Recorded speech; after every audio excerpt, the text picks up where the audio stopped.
Hello and welcome to the Enchanted Circle Podcast, and welcome to Season 2, Episode 3. We are a new podcast of three best friends that have known each other since high school that love fantasy books. So here we are doing what we love most, which is obviously reading, theorizing, and having a great time together. From meeting in high school to reading Harry Potter, Twilight, and the Mortal Instruments series to reading Fourth Wing and ACOTAR. And hi, I'm Carolina. Welcome to Season 2, Episode 3. We're covering Shield of Sparrows by Devney Perry, and we are so excited and can't wait to jump into this world that she created. We are covering chapters 7 through 10 today. To our listeners, thank you for coming back. We are so happy you're here, and let's get into it. And side note, guys, Bella will come back next episode, and she is not here tonight for reasons that she will explain next episode. We miss her though. We miss our girl Bella. Her. We do. She's the sprinkles for this podcast. Like she's just the sprinkles and everything nice. Exactly. But she needs a very much needed time off. She's had a rough weekend. Bella, we love you and we miss you so much. We love you. It's Esteph here. And again, it's an ECP Tuesday. That's my new intro because I love it. So you're so cute. Don't you guys love it? I mean, I love it. I love it. We're taking over this week for Bella, and we miss her so much. Do leave some love on our page for her. This past Sunday, well, I guess by the time it airs, it's this past Sunday is my birthday, and I'm 33, which is happy birthday. Thank you. I feel like I had to be extra because for your birthday and Bella's birthday, there was like fighting going on. There was like things going on. Because we're always like, it's my birthday month. No, it's my birthday. Yeah. But to my favorite Virgo, happy birthday. Thank you so much. I feel like this is going to be a lucky birthday for me. My favorite number is the number 3. And 33 is 3 twice. So it has to be a great year because it's like it's going to be an amazing year. Twice, so I can't wait.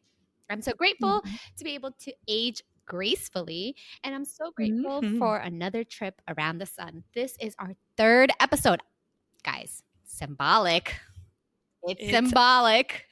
It's symbolizing. It's giving. It's giving. Our 3rd episode of season 2 and our 2nd episode of Shield of Sparrows. Honestly, I was listening to last week's episode, and one of my favorite things is being able to like genuinely enjoy it. You know, like I don't even cringe at my voice anymore. Like I was literally laughing and smiling, and I was like having such a good time. And then I was like, wait, that's me and Carol and Bella. Like we did this. That's so cool.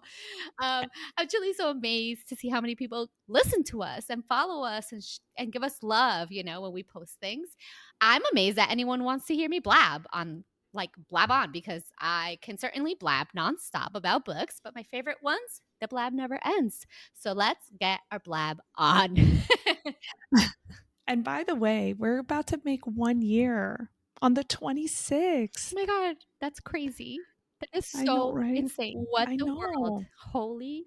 1 whole year. What a year, huh? We can. I know. 1 year. What a year. And I've had the best time. This is like literally what makes my soul so happy. Me too. It's literally so much fun. And I'm telling you, genuinely listening to our podcast and how just like fun it is to hear us laugh and have a good time and theorize. Like I was having a good time, and I'm like, wait, that's me. Yeah. So we just have to mention content warnings. There will be spoilers for the entire book of Shield of Sparrows by Devney Perry. Just so you know, we wouldn't want to spoil anything for you. We may mention interviews or posts from Devney Perry, so spoilers with that. And this podcast is rated R due to the topics we discuss about this adult book. Also, we tend to curse a lot, so please be aware of children listening. Let's get into it. Just to let everyone know, we typically begin with a chapter summary, then we deep dive into the main discussion in order of the chapters. So, chapter summary, chapter 7 is being escorted by her father, May and Margot, through the castle's sanctuary to her wedding, but it's not a full-blown wedding, but a very low-key, top-secret kind of wedding. As the Turins walk in, May is even concerned for her sister's safety. Aw, but then the Guardian enters, dun dun dun, and he smirks. He knew what he was doing, and this reread is just glorious.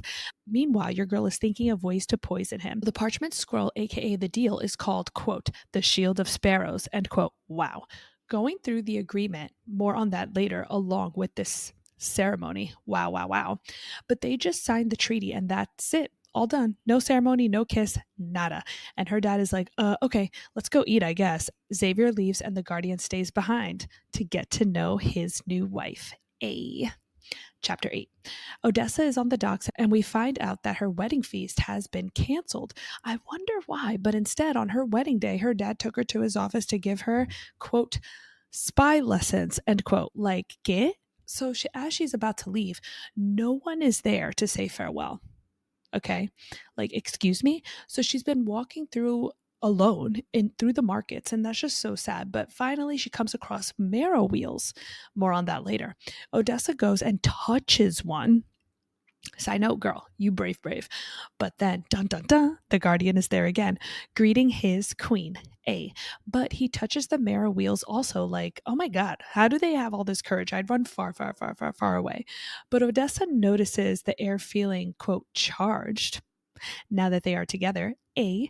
And then the Guardian gets jealous. More on this exchange later.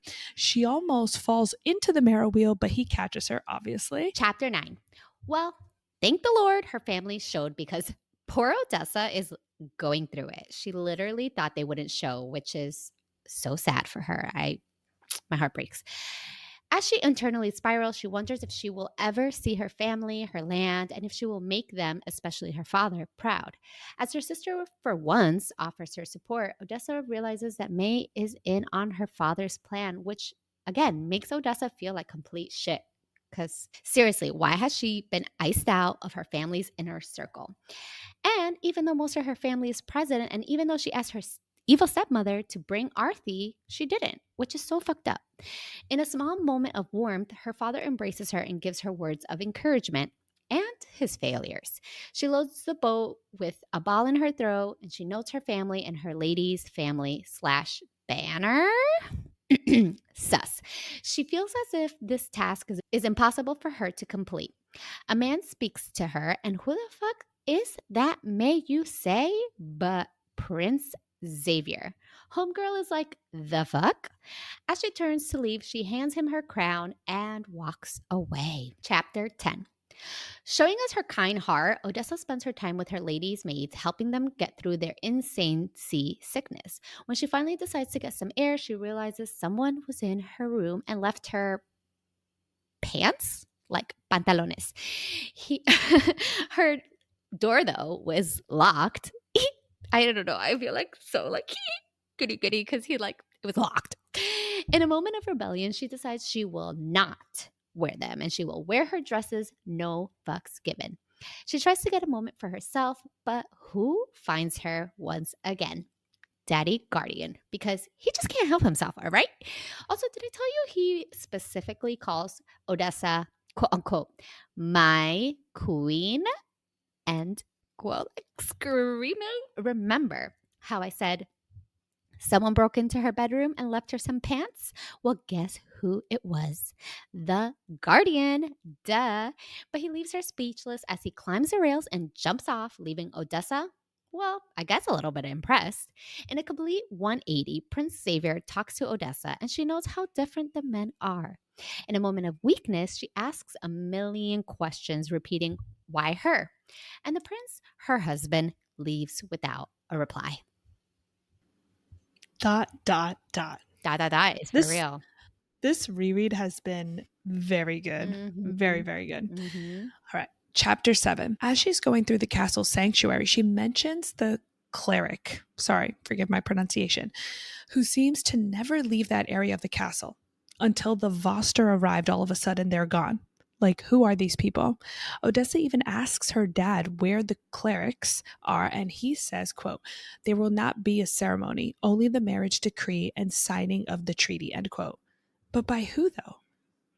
Like, this whole little exchange here is very sus. Like, these people all of a sudden are mentioned that they don't even leave that little space in the castle. Till all of a sudden they're not there. I don't Like, know. what? It's giving like not even that they like purposely left, but I feel like something with her father, like I feel like he made them leave. Oh, probably. And what you said, I'm sure you're going to mention your theory that you mentioned to me earlier through Yeah. text later on. But I totally agree. Is it because like her father knows who she truly is and is trying to like sell her off quickly? Like, what is he hiding? Okay. Who are the Selrics? Why aren't they there? Was this like a sneaky little plan all along? Like, I have more questions than I do answers. So here we are. This is the why podcast. Like, It why? is always the why podcast. Honestly, that's what we should have named our podcast. Like, why? We should have named it like why, what, when, where, who. Anywho, so their wedding quote ceremony is about to happen. And I find a sisterly moment here. So Odessa asks May if she has her knives on her, and May tells her a few, and if she wants to borrow one for her wedding night. Like, this part just like had me laughing out loud That's like because of something I would be like, hey, hey. like Odessa even smiled at this and and it was like a funny kind of sweet moment between sisters, and I hope they become besties in future books. I really do. I just want to say shout out to Galantia from Feather So Vicious. If you know, if you know, if you know, that's it. That's it. That's it. We don't want to spoil nothing. Feather So Vicious, it's a dark romance, definitely a lot of trigger warnings, but we highly recommend it if you're a dark romance girly. Speaking of sisterly bond here, May is even concerned for Odessa when she notes the Turans entering the room. She says, quote, "Sending you to Tura is a suicide mission," end quote. Odessa notes May even sounds worried. I just want to hug them both here, and they are just like concerned for one another. The parchment scroll, aka the deal, is called, quote, the Shield of Sparrows, right? End quote. Wow, just what a powerful intro into the title of the book here. I got chills on this reread. Odessa is possibly the shield of her people, maybe, but we learned that the history of the treaty, the reason it's called Shield of Sparrow is because the first bride's name that was given away had been Sparrow. And I have to quote this, quote, "The first bride's name had been Sparrow, hence the treaty's name, and why women offered every generation had been called the Sparrow. Her father, the Turan king, had given her as a bride to his sworn enemy, the Genesis king," end quote. This is interesting here. I wonder if this bride was Odessa's like ancestor in some way. What do you think? I feel like there's so much mystery and secrets going on here that like the name specifically in this treaty has to mean something, right? Like it has to be like very important. So yes, I definitely think they're ancestors. How can you not be an ancestor when you're selling off like off the other lands and then creating an heir? You know what I mean? Yeah, definitely. Odessa is spiraling, rightfully so, and she brings up a good point. She wonders if those brides were honored for saving their people or even remembered, right? This is an excellent point. Were these women honored or mentioned in history? You know, it seems that they were not, and Odessa doesn't like that, and neither do we. Okay? Like they deserve to be recognized too. And honestly, we see even in this story in these first 7 chapters, we see how women are treated, right? We have Odessa, who's been silenced and kind of ignored and iced out from her family. We see May, who has all this pressure on her to be the future sparrow and the future queen, and all this plotting and all these secrets and all this spying that her father has put onto her. And then we see Margot, who is almost bitter. One moment right before the ceremony where her father comes in and to Odessa's room, and she's not wearing a blue gown. She's wearing like a light gray dress, almost white. And her father comes in and he's like, she's not wearing blue. And he looks over to Margot, and Margot quickly like looks down. So I just feel like in this small moment, we see 3 different women not being treated with importance. You know what I I mean? love how you brought that up. I love that you noted that. One important line in this agreement is that Odessa can't kill her husband. okay? Because she will die, and vice versa. Welp. Also, it's impossible to have a treaty broken as per her dad. So she's in it. Like, that's it. Like, this is it. Odessa starts to spiral even more because she's so nervous, and the Guardian just starts laughing a lot. Which, can you imagine being Odessa? But on this reread, I am marveling in this. Guys, like, wow. So as she's making her vow, she just coincidentally makes eye contact with the Guardian instead of Xavier, like, which is such a good catch on this reread. Okay. It just means so much more here. And I'm just like, oh my God. Like, she literally was like, oh my God, I'm so nervous. And then all of a sudden, during the vows, she looks right at the Guardian. Like, that's amazing. It really is. It's like telling. Devney, I love that. And it's telling on what their relationship will become, right? Because for some reason, in this very stressful moment when she's spiraling, she looks over and almost has the strength to go through the signing and her vows. I honestly, though, love her like internal monologue because she's kind of like all over the place, right? And she has word vomit. So I love that. It's giving Mean Girls, if you know, when Katie like Yeah. she thinks she's having word vomit, but really she vomits. But anyways, I love Mean Girls. seriously though, she can't help herself.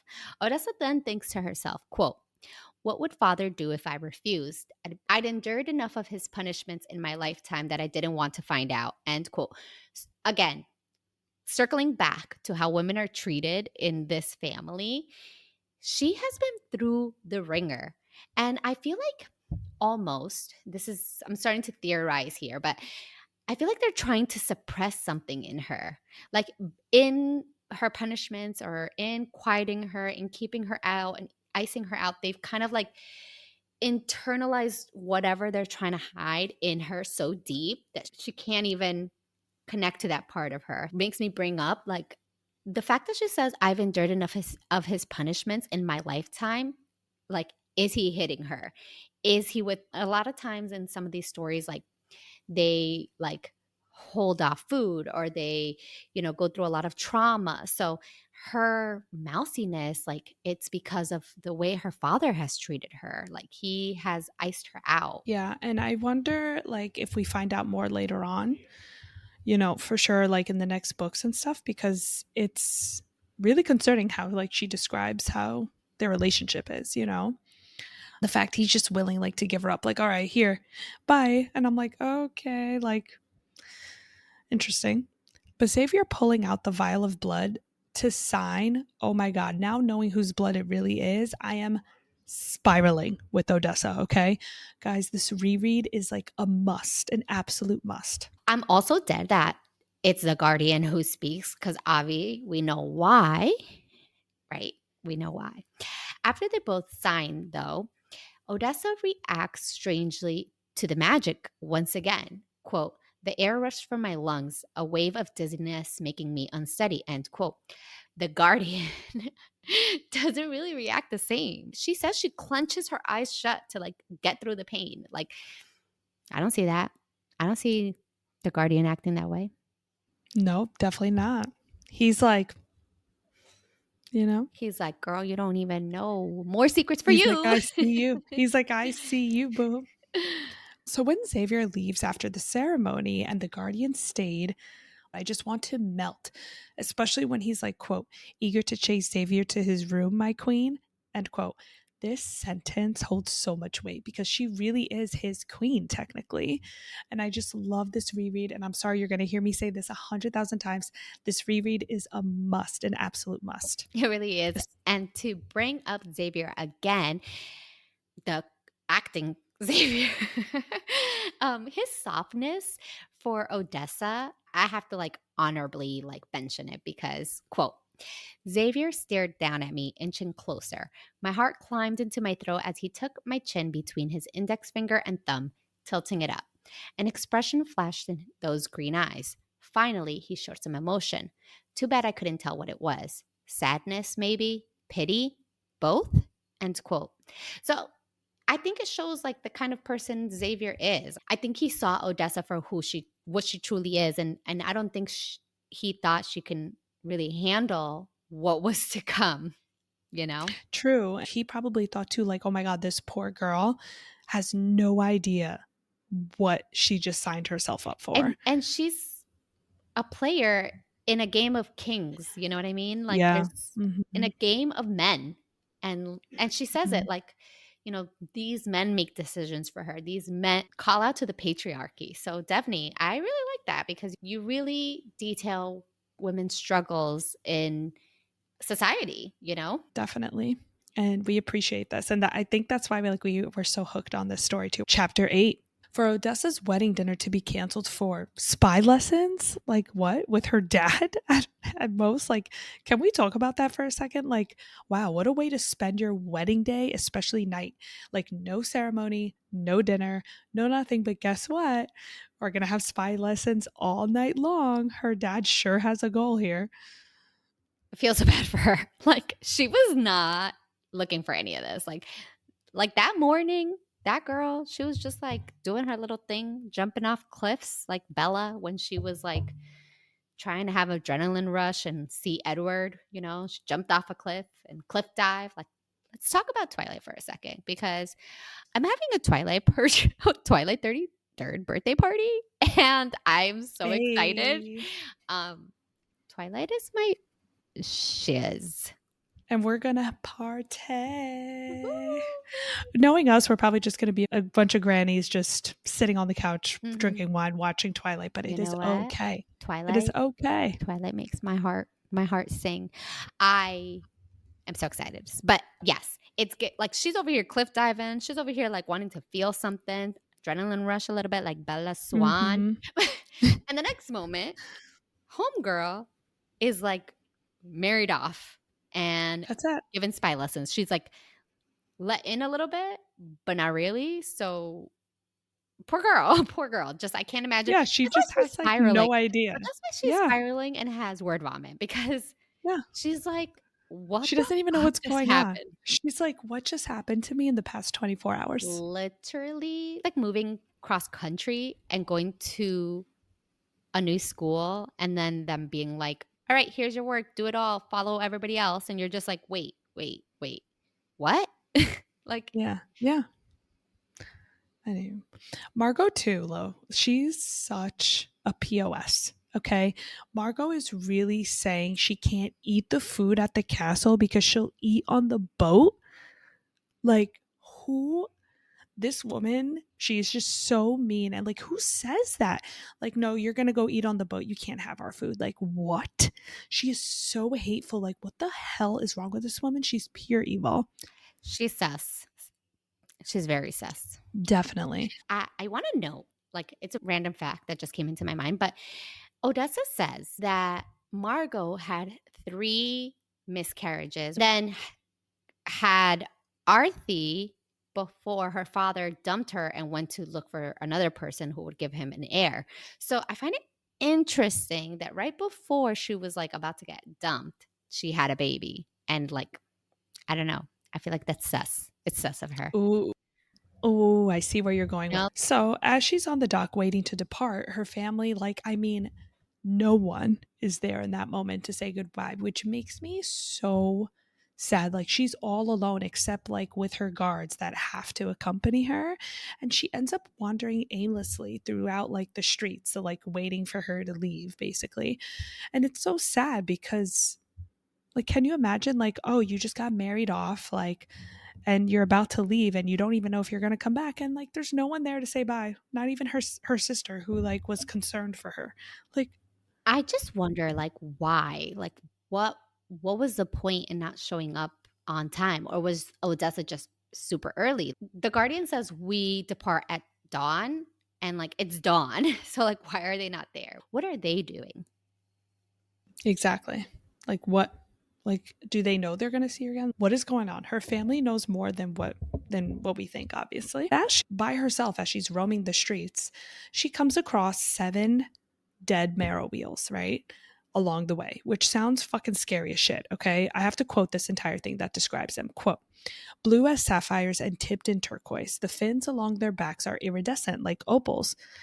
The single bones that extend from their skulls were smooth and white as snow. Their mouths were wide in death to reveal 5 rows of razor-sharp teeth.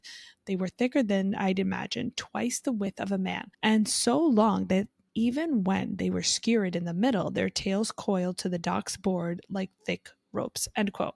Like, bruh, can you imagine this staring at you? Like, I would just like, I I would like to pretend I'd be brave, but I know I definitely pee myself in either faint or run. It's giving again. Shout out to Twilight. The Loch Ness monster. You know, you named my daughter after the Loch Ness monster. We need to rewatch this movie for your birthday. Like, that's what we're doing. That is the plan. That is the plan. But I I'm just love it. saying, like, it just reminded me of the Loch Ness monster. I don't know how she found the courage to even touch a marrow wheel, okay? Like, she just like goes up to it, touches it, okay? Like, she bleeds a little bit, cool. But anywho, I love when the Guardian just shows up and says, quote, "Morning, my queen," end quote. I'm giggling. Anyway, she sure is his queen. So anyway, so she thought the marrow wheels were beautiful but deadly. And he said, literally right after she thought that, he said, quote, "Aren't they beautiful?" End quote. It's like they have the same mind. These little details, I love it and I'm eating it up. One thing I want to note here about the Guardian, she notes, quote, "He walked with the same effortlessness as the Voster," end quote.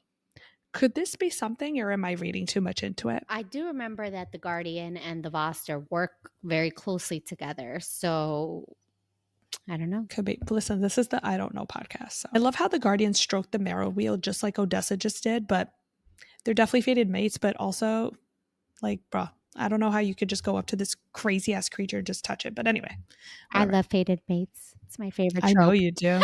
Amanda does not. We love you, Amanda. We always bring her up when we talk about fated mates. Another little Easter egg of their bond is that Odessa notes the air around them changed. Quote, "Charged. There was a buzzing against my skin," end quote. Historically, in these fantasy books, it's always something like this that sets the tone for fated mates, and I love it each and every time. Give me more. When the Guardian asked her if she spent the night with her ex-fiance, saying bye, oh my God, I felt the jealousy that came off the page. It's glorious. Glorious. I love it. Give me more. I love how his eyes change color in this story. In fantasy books, eyes and eye color mean so much. And I love how, as he gets closer to her, his eyes darken to hazel, which we all know from last episode what that means, okay? She even notes how Golden and Hazel are at war with each other. So you could tell he's definitely going through a lot of emotions right now. He is obviously into her and wants to engage in those feelings, but something is holding him back. She notes that she's in between a marrow wheel and the Guardian, and she says, quote, "Then I guess I'm trapped between two monsters," end quote. And he responds, quote, "You have no idea how accurate that statement is," end quote. Damn. Shout out to how he really feels about his powers later on, right? Like he truly sees himself less than, you know what I mean? Like he's Yeah, not definitely. in love with these powers that he has. It was interesting when he was so sweet and then like he smelled her hair. He didn't like the scent of the dye in her hair. It even made his nostrils flare, which I thought that was interesting. And then he went sour and snapped his fingers at her like, "Come along, like let's go." And like how that energy changed. I do love a good enemies to lovers trope. So fun. Anyway. So fun. Mm-hmm. So chapter 9, in the beginning of this chapter, it is important to know everyone's behavior. So her family shows Avi and her father, Margot, and May are all present. But Odessa specifically says they looked as miserable as she felt. What is important to note more than that is the fact that Odessa somehow convinced herself that if they didn't show, it wouldn't hurt her. She didn't believe that they would show. And that, again, breaks my heart for her because she does not feel important to them. She doesn't feel worth it. Like, she almost convinced herself that she was going to be fine without them showing up for her. But can you imagine how lonely that is? Like, that is so sad. Lonely. That's why she stands there and then she's, I can't stand there. Like, I got to do something. And she walks into the market, right? Because all these inner thoughts and self-consciousness for her, it's very sad for her. It breaks my heart, really, truly. So even though we see like little snippets of like the relationship between May and Odessa, May knows how to read her, right? She gives her an out as Odessa mentally spirals, but more over, she gives her soft words of comfort and encouragement. Remember, y'all, May is the younger sister, right? She's not the older sister. And she's kind of taking this like caregiving role for Odessa. And it brings back to my mind spiraling as to why her father has been almost kind of like hiding Odessa and chose May instead. And more so, he tells May their plans. Even though Odessa's world has been turned upside down, he still doesn't share everything with her, even after a night of spy lessons. Could this possibly be like a sort of thing where like if she knows too much it like will change like the fates per se, like Hmm. you know what I mean? Like could it be like her father can't say anything or else like it would change her mind and the course of her life will change? Like I don't know. I'm trying to think of like why would he hide it from her? Very interesting. I like that. What's more poignant to point out is the fact that it almost breaks Odessa's heart that they don't include her in these plans. She says, quote, regardless of the reason, he'd chosen her to be the sparrow. He always chose her. I'd ever done was serve him.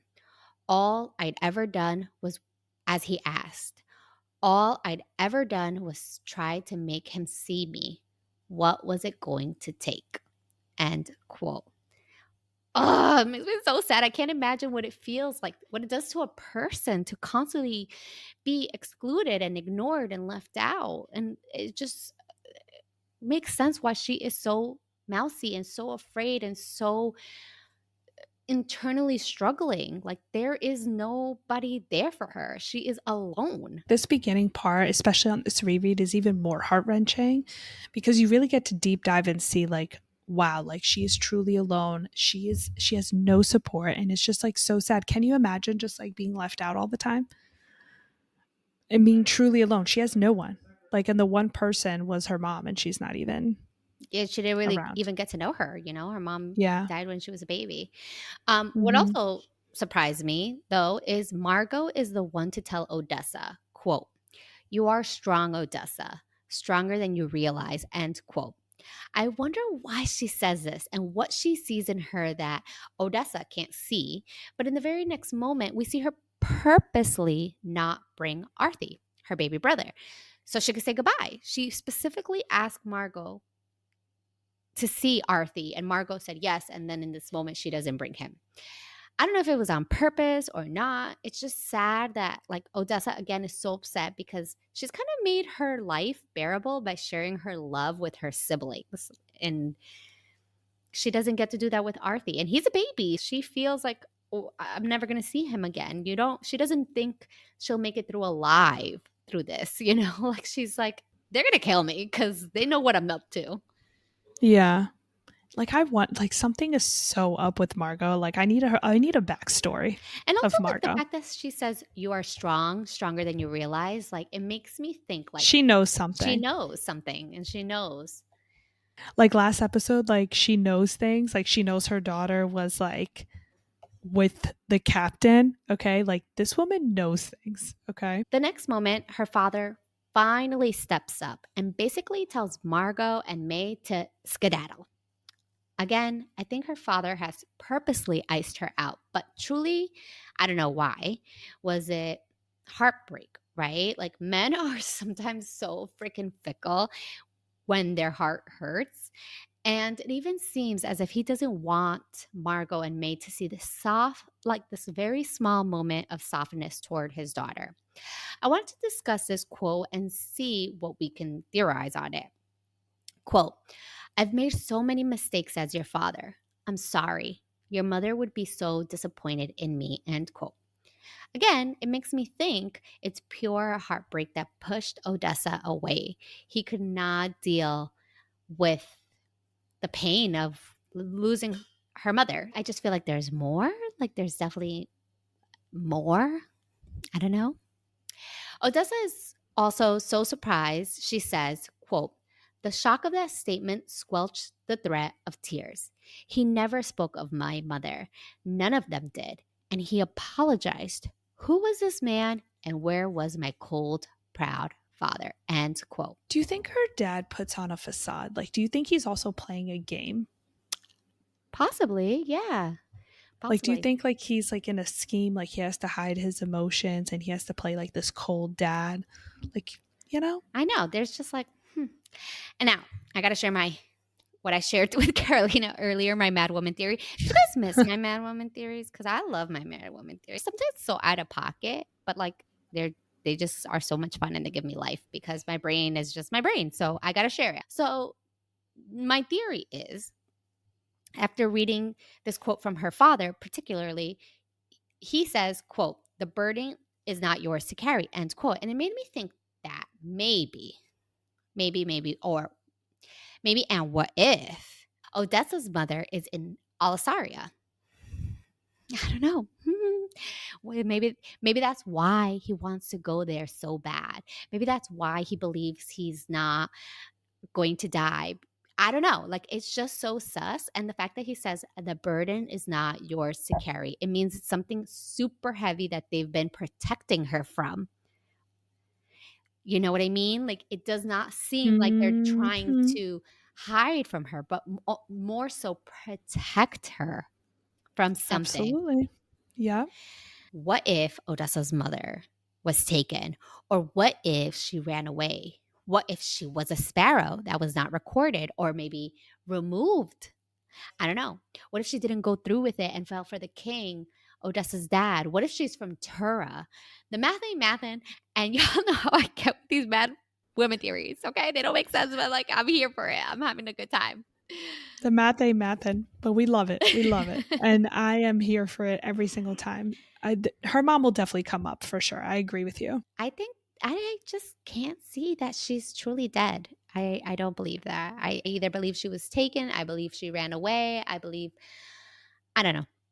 I don't know what I believe. We see a little sneak peek though at her ladies' maids, but what we didn't see, Blind Mice podcast moment, is Jocelyn's teary face and Banner waving goodbye to who we thought was Odessa, because he's particularly standing at her cliff. And nobody knows about that cliff except Odessa, but he knew. We see him find her at the cliff in the beginning of the book, in chapter 1.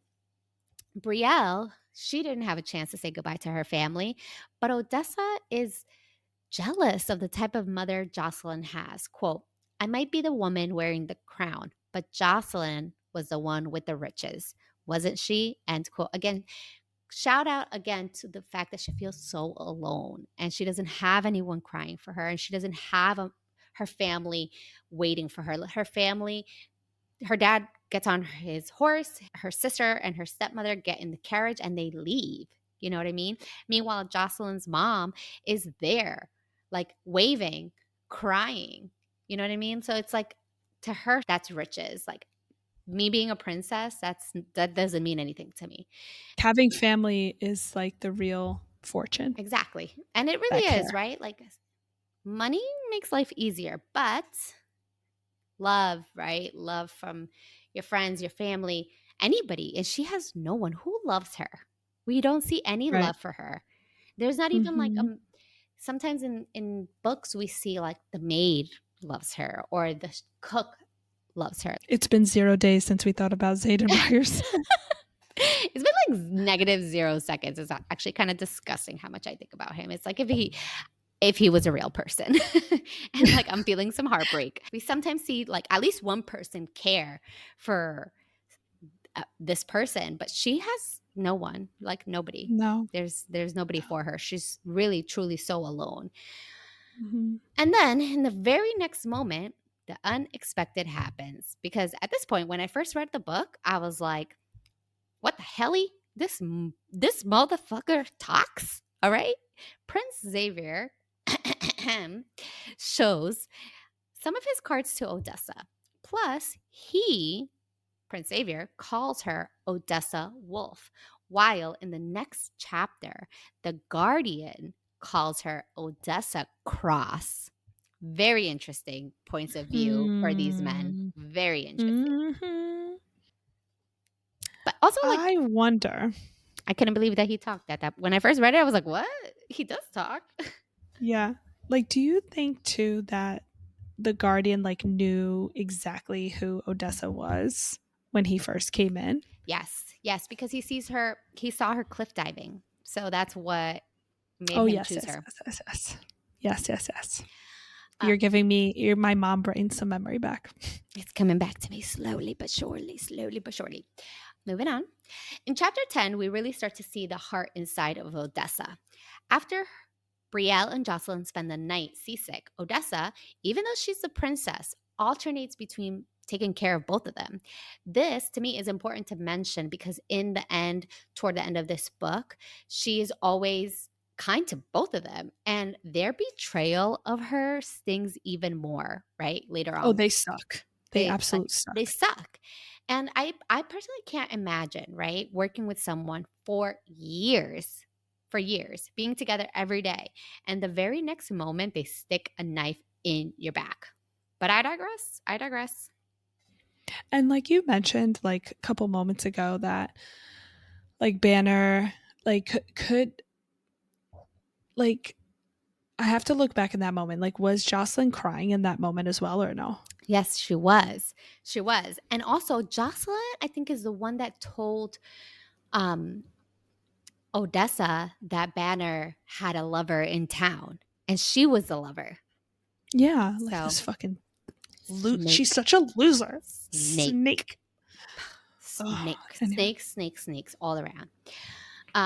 We also note or see that someone breaks into Odessa's room and leaves her clothes. And regardless of the feelings that they have for each other right at this point, the Guardian makes sure to kind of almost take care of her, right? He knows what this travel will do, but he really is looking out for her. Although, sir, you were watching her sleep. And again, it's giving Edward Cullen in Bella's room, okay? It's given. It's giving that. A lot of shout outs to Twilight today because I don't know, it's my birthday, so whatever. I can do whatever I It's want. Steph's birthday. I can She do cries whatever I if want. she wants to. I can. Cry And I if probably I will. It's want very to. Virgo of me to like cry on my birthday. So, No. We're gonna oh, have a good time. have you known me? Yes, you have. Birthdays are Yes, I really have. birthdays are like weird. I don't know for Virgos. It's like it's very weird. When she goes out for a second of respite, who finds our girl? Who's looking for our girl? Who finds our girl? All right. She's trying to get herself a moment. She's trying to like get some fresh air, some sunshine. You know, she's been stuck in this room, little tiny room with two girls who have been throwing up. Also, I would never be able to stay in that room. Them throwing up would make me throw up, and then we'd all I be was throwing just up. gonna say, That like, I was would throw up with them and yeah, then it would just be a yeah, mess. All of us. exactly. But guys, I'm talking about the Guardian. All right, his keen interest in her was what kind of clued me in that he wasn't who he said he was, right? He's always looking for her. He's always searching for her and taking care of her and calling her out and challenging her. So I was like, when I first read this book, I was like, hmm, sir, what are you trying to hide from me? Even though I can kind of see the writing on the wall, but Don't be suspicious. Don't be suspicious. exactly. He calls her though, as you mentioned, Carol, he calls her my queen and bullies, and he bullies her like a little boy with a crush. So, Your favorite trope. guys, though, when I was little, I hated when teachers used to tell me that, right? Like he's mean to you because he likes you. Like that's so effed up to tell your daughters or like a female, like, oh, he's mean to you because he likes you. But he It does like messes her, with guys. you. He does like her, right? Let me just say he does like her. That's why he's mean to her. Anyways, this man jumps ship quite literally. And Odessa is like, the fuck. And then she's like, quote, what is he? End quote. Really though, what is he? We will talk about it later. Xavier then shows up and the two converse, bringing back my mad woman theory, all right? He says, quote, Quintus has never sent a sparrow to Tura, not in 300 years. It's been the other way around. But in the past 9 marriages, never this way. End quote. What if in the last marriage was between Odessa's mom, maybe she was a Turin, and her dad? Or maybe her mom was sent as a spy and then returned home. Ooh, I like that theory. I like that theory a lot. Which explains why her dad is I know what's in hush there. hush about I it. know what's over Right. there. Mm. Then he says, quote, "The last sparrow to come to Tura was from Lane. That was over 100 years ago. She came and she didn't stay long," end quote. It's just very, very, very interesting. He continues to say, quote, "Yes, she left. After her daughter, my grandmother's grandmother, was born. She returned to Lane, though not without paying a price," end quote. I just feel like this history, it's so important to know. It's like it's gonna come back. It's gonna come back. It's gonna come back to play in the whole story.